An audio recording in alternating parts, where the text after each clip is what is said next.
Good morning, students. I'm your Zeba ma'am. I'm back here again. We have done chapter 3rd, fiber to fabric first of chemistry. In the previous sessions, I have done and completed all the theoretical part of this chapter. You all must have gone through all these pages. Have you read the chapter? You just go through and read it carefully. Okay, students.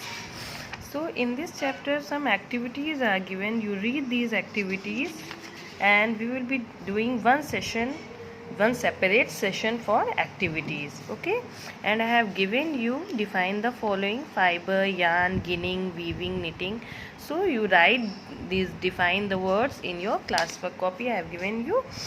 These are the exercises, but you don't have to write these exercises in your classwork copy. You just have to do this in your book itself with your pencil.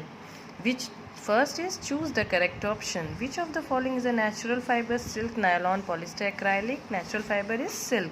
Which of the following fibers is not obtained from plants? Cotton, kapoor, linen.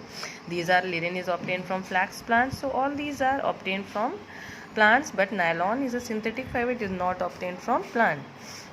Third is process of separating cotton fibers from seeds is called harvesting, spinning, ginning, knitting. Ginning is the process through which seeds are separated. Fourth, which of these processes is used to make yarn from fibers? Ginning, harvesting, weaving and spinning. Spinning is the process through which yarn is made from fibers. Fifth one, which of these processes is used to arrange two yarns to make a fabric? Weaving, knitting, retting, spinning. Weaving is the answer. Then exercise B, fill in the blanks using the words given in the box. These words are given, and when you read this chapter you can easily do these exercises, but I am helping you here. Linen is obtained from flax plant. Kapok is also called silk cotton.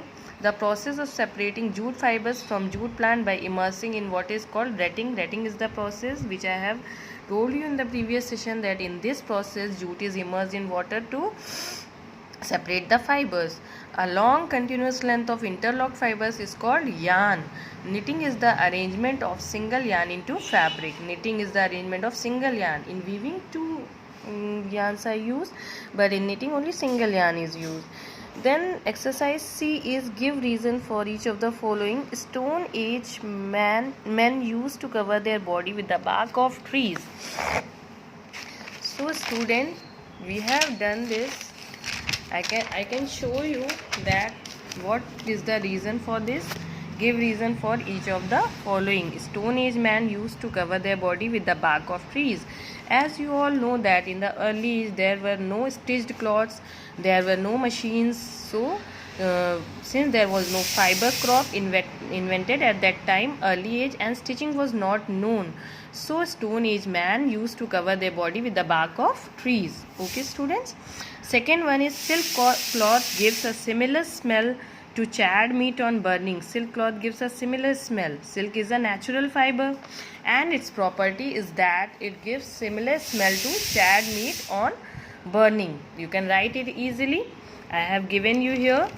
Third is bundles of jute stems are immersed in water. Third is bundles of jute. Why they are immersed in water? To allow jute stems to rot, they are immersed in water. This causes loosening of jute fibers. Jute fibers can be separated in this way. Another one is kapok is used as a filler in stuffed toys. Since kapok is very light in weight, so it is used as a filler in stuffed toys. So next one is fifth one. Fibers are first converted into yarns which are then woven into fabric. Fibers are the thin threads. They are known as thin threads, and through which yarns are made, and from yarns fabric are made by weaving or knitting. Fibers are thin strands which needs to be twisted to make yarn, and then through weaving or knitting fabric is made. So students, in this way you can do all the reasons, give reasons for the following. I have told you, you can easily go through your book, read it, and then you can write it also.